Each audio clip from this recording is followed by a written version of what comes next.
So what's up guys, and we are back for another video. So yan, pakita ko sa inyo, natapos na natin i-upgrade itong ating Classic Army Stoner 96 LMG. So light machine gun, full auto lang ang meron at saka safe. So safe and full auto lang, no. So yan, naka forward grip, meron siyang rail guard, no. So para mahawakan natin. Full metal to mga boss. So heavy to, no. Sobrang bigat nito.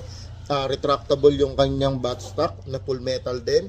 Naka-L-can na tayo, no, and upgraded na to. Tapos naka-enlarge na tayo na grip, no. So yun, 1,200 rounder na automatic loader magazine. Tapos kung makikita nyo, meron tayong dummy bullet, no.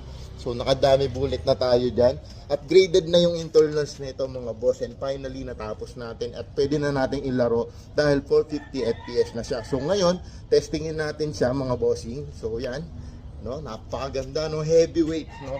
So testingin na natin, no.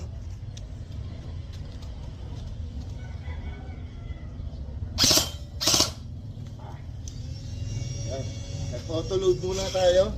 Yan, auto loading. Pagka nawawala ng bala yun, no. Ayan. So yun, no, isa yun sa picture ng ating stock magazine, no. So yun, stock magazine to mga boss. So tara, testing na natin.